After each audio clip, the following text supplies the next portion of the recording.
আজকে ঢাকা বিশ্ববিদ্যালয়ে ছাত্র আন্দোলন এর ব্যানারে আমাদের ত্রাণ সংগ্রহের একটি কার্যক্রম সেটি শুরু হয়েছে। সকাল 10টা থেকে আজকে রাত 8টা পর্যন্ত সেই কার্যক্রম চলে। সেখানে অর্থ, নগদ অর্থ এবং পাশাপাশি ব্যাংকের মাধ্যমে অর্থ এসেছে 14,60,173 টাকা এবং অনলাইন ব্যাংকিং খাতে এসেছে 16 লক্ষ টাকা।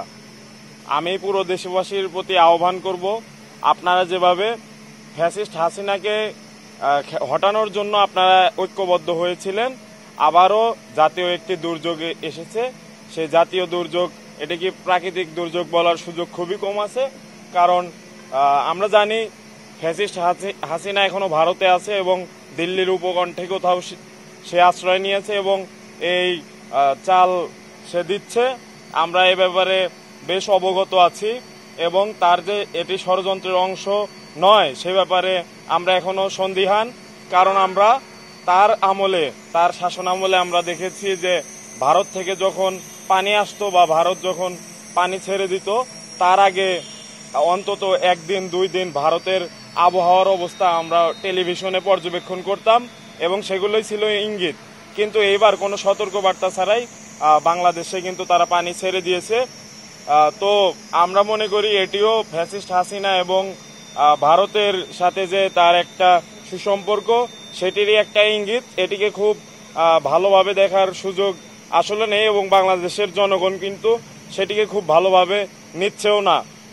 তাই আমি জাতিকে আরও একবার ঐক্যবদ্ধ হওয়ার আহ্বান জানাবো এবং আমি উত্তরবঙ্গে যারা আছে, আমরা জানি যে উত্তরবঙ্গের ওদিকেও পানি এখন আস্তে আস্তে 100% কপার কন্ডেন্সারে তৈরি ভিশন ফ্রিজ, তাই গুণে মানে অটুট থাকে বছরের পর বছর। পশ্চিমার কাছাকাছি পৌঁছে যাচ্ছে। তাই উত্তরবঙ্গের যারা আছেন নদী তীরবর্তী, তারা খুব দ্রুত সময়ের মধ্যে যতটুকু সম্ভব নিরাপদ আশ্রয়ে যাওয়া দরকার আপনারা যাবেন। তা না হলে আরও একটি দুর্যোগময় পরিস্থিতি সৃষ্টি হতে পারে।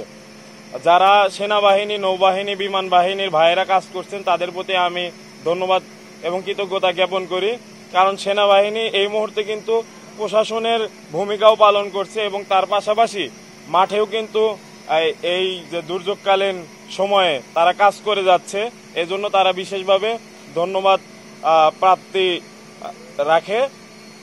এর বাইরে বাংলাদেশের সমগ্র ছাত্র সমাজ, তাদেরকে আহ্বান করব, আপনারা সবাই ভলেন্টারি কর্মকাণ্ডে নিজেদেরকে যুক্ত করবেন।